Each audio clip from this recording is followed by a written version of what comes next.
Islamabad high court में अल अजीजिया और Avenfield reference में नवाज शरीफ की अपीलों पर समाअत कुछ देर बाद होगी। कायद नून लीग नवाज शरीफ अल अजीजिया और एवनफील्ड रेफरेंस में इस्लामाबाद हाई कोर्ट में पेश होंगे। चीफ जस्टिस आमिर फारूक की सरबराही में 2 रुकनी बेंच समाअत करेगा। अदालत ने फरीकैन से एवनफील्ड रेफरेंस में अपील पर दलाइल तलब कर रखे हैं। नवाज शरीफ के मिनिस्टर्स इंक्लेव में कानूनी टीम से मुशावरत।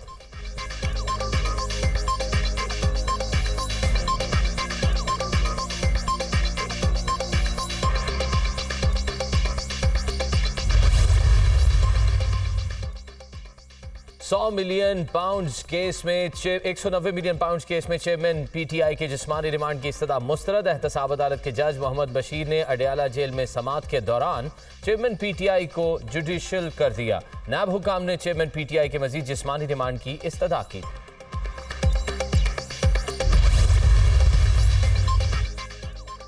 मुल्क की मईशत में बेहतरी के मस्बत असरात। स्टॉक मार्केट में 600 से जायद पॉइंट्स का इजाफा। 100 इंडेक्स 59,737 पॉइंट्स की बुलंद तरीन सतह पर ट्रेड। इंटरबैंक में डॉलर की कदर में 63 पैसे का इजाफा, 286 रुपए पर ट्रेड। ओपन मार्केट में अमरीकी करेंसी 50 पैसे इजाफे से 287 रुपए की हो गई। IMF वफ्द के टैक्स एडमिनिस्ट्रेशन और टैक्स पॉलिसी को अलग करने के लिए FBR से तकनीकी मुज़ाकरात आज शेड्यूल। टैक्स टू GDP का तनासब 15% तक बढ़ाने के लिए टैक्स पॉलिसी में तरामीम करने का फैसला। IMF की शराकत दारी से कंप्लायंस इंप्रूवमेंट प्लान मार्च 2024 तक तैयार किया जाएगा। FBR फील्ड फॉर्मेशन टैक्स दहिंदगान की मालूमात पर रिस्क रजिस्टर्ड तैयार करेंगी। टैक्स नेट से बाहर लोगों की फहरिस्त मुरतब की जाएगी जो IMF से भी शेयर होगी। टैक्स पॉलिसी में तरामीम के जरिए कंप्लायंस रिस्क मैनेजमेंट को टैक्स पॉलिसी का हिस्सा बनाया जाएगा। कंप्लायंस रिस्क मैनेजमेंट की तैयारी में FBR और IMF शराकत दारी से काम करेंगे। दस्तावेज़ात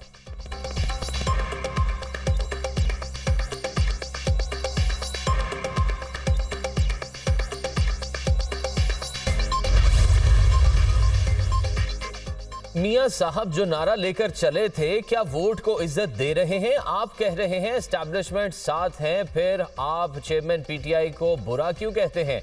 बिलावल भुट्टो और आसिफ जरदारी में कोई इख्तलाफ नहीं। जरदारी साहब की बातें समझने की जरूरत है। बिलावल भुट्टो हमारे वजीर आजम के उम्मीदवार हैं। MQM इक्तदार के लिए आई थी, अब वोट के लिए जा रही है। पीपल्स पार्टी के रहनुमा खुर्शीद शाह की मीडिया से गुफ्तगू।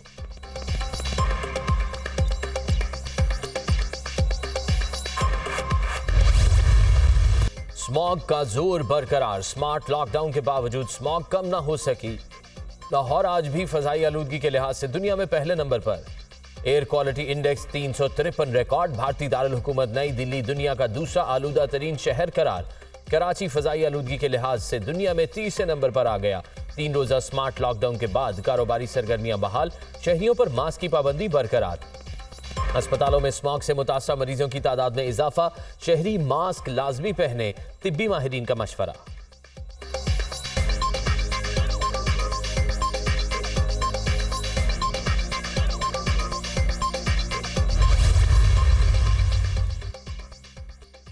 निगरान वजीर आजम अनवारुल हक काकड़ का दौरा मुत्तहिदा अरब अमारात। निगरान वजीर आजम की आज UAE सदर शेख मोहम्मद बिन जैद अल नहयान से मुलाकात शेड्यूल। मुलाकात में इक्तसादी, तजारती, सरमायाकारी, सकाफती दिफा पर बातचीत होगी। दोनों ममालिक के अवाम और दीगर शोबों में 2 तरफा ताल्लुकात को आगे बढ़ाने पर भी तबादला ख्याल होगा। तवानाई, port operations, water treatment, food security, aviation और बैंकिंग एंड फाइनेंशियल सर्विसेज से मुतल्लिक याददाश्तों पर दस्तखत होंगे। हज 2024 के लिए दरख्वास्तों की वसूली का आगाज हो गया। सरकारी हज स्कीम के तहत दरख्वास्तों की वसूली 12 दिसंबर तक जारी रहेगी। आइंदा बरस तकरीबन 89,605 पाकिस्तानी सरकारी स्कीम के तहत फरीज़ा हज अदा करेंगे। मुकर्ररा तादाद से ज्यादा दरख्वास्तें मौसूल होने की सूरत में कुरानंदाजी की जाएगी। ख़वातीन पहली बार महरम के बगैर हज अदा कर सकेंगी। तर्जुमान वजारत मजहबी उमूर।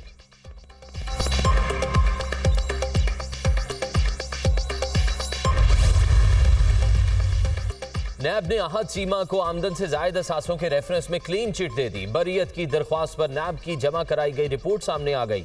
अहद चीमा के खिलाफ आमदन से जायद असासों का नैब रेफरेंस नहीं बनता। तमाम असासे उनकी आमदन से मुताबिकत रखते हैं। अहद चीमा के मुबैना बेनामीदारों की प्रॉपर्टीज को अहद चीमा से लिंक नहीं किया जा सकता। नैब रिपोर्ट।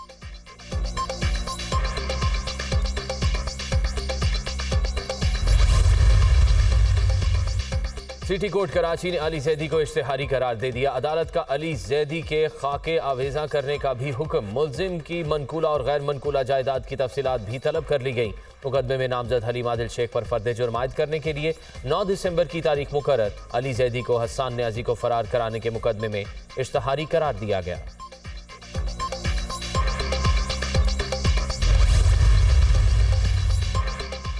कराची में राशिद मिन्हास रोड पर आरजे शॉपिंग सेंटर में आग लगने का वाकया। कमिश्नर कराची ने वाकये की तहकीकात के लिए टेक्निकल कमेटी तश्कील दे दी। टेक्निकल कमेटी प्लाजे में आग लगने की वजूहात का 7 रोज में तयन करेगी। कमेटी ऐसे वाकयात की रोकथाम के लिए तजावीज़ भी पेश करेगी।